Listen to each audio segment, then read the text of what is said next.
Quinoa has learnt that drills are specific to certain areas and that each type leaves a different set of minute marks on the bead, a kind of trademark identifying where the bead was made.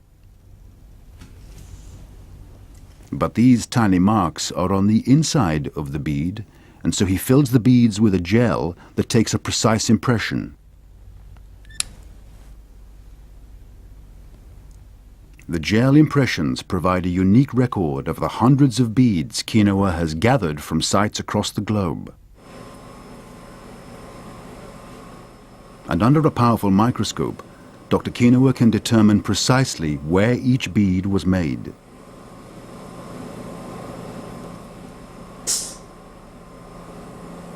And he's discovered that Harappan beads have been turning up in some very surprising places.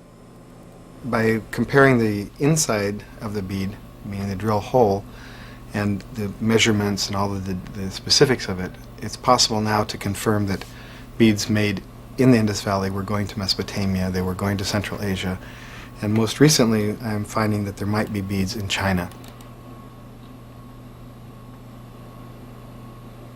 Finding beads from the Indus Valley in China during the Western Zhou period, probably around 1200 to 800 BC.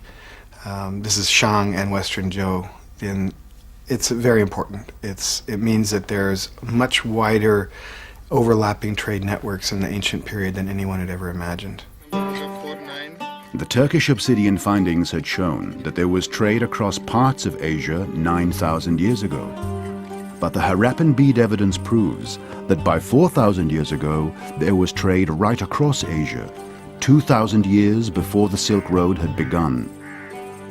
It looks as if the history books had it wrong, and that moreover, trade contacts had been part and parcel of the growth of ancient civilizations. It's a breakthrough in our knowledge of Asian history, and to Mark Quinoa, it makes perfect sense. The emergence of early civilizations could not have occurred without trade.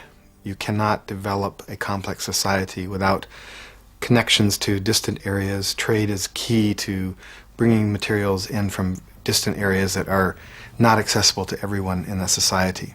The emergence of hierarchical society, different classes of society, is based on some people getting certain materials and other people not getting it. So trade is essential for helping to create hierarchy and differences within a society. Evidence was mounting to show that established trading links must have existed from earliest times. But many historians still held to the idea that only the goods had moved along the chain. The people and their cultures stayed separate. The next breakthrough was to come from a desolate area very near to where those tiny Harappan beads ended their journey, in Xinjiang province, China.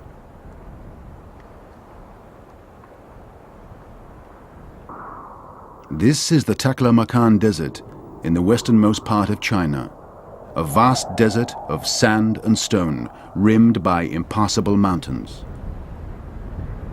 To the south are the slopes of the Himalayas and Tibet. To the north, the frozen wastes of Mongolia and the Gobi Desert. Taklamakan is hardly welcoming, frozen in winter and burning in summer. Yet cities such as Zhaohuo, Subashu and Lulan, now ruins in the sand, once bustled with life. For these were the staging posts in the Silk Road, stopovers where traders took refuge and exchanged their goods. When the silk traders crossed the Taklamakan, they linked the people and cultures of East and West for the first time, or so historians had thought. But on the edge of the Taklamakan, tucked away in a little visited Tarim Basin Museum, was a discovery that would change all of that.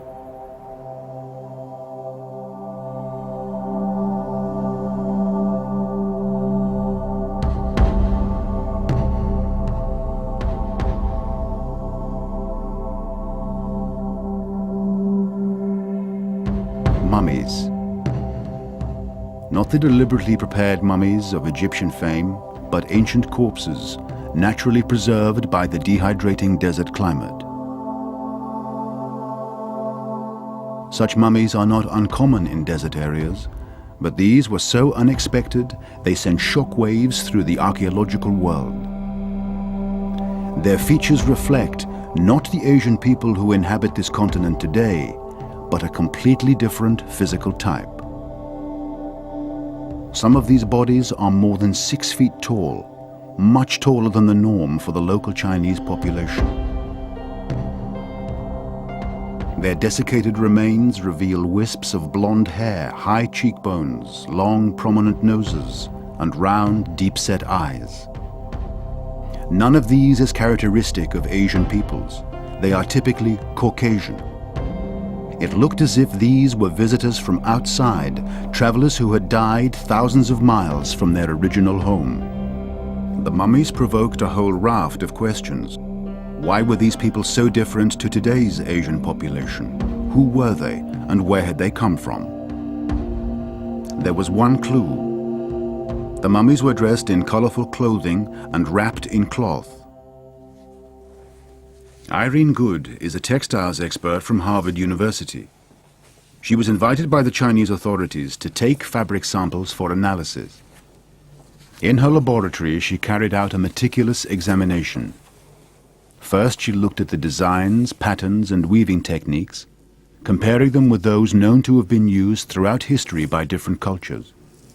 I was seeing design styles and motifs that were actually influences from areas that we think of as quite divergent and far away, namely these tartans or plaids that may have appeared to be what we are familiar with from Iron Age Europe, Northern Europe. Then she moved on to the fibers themselves.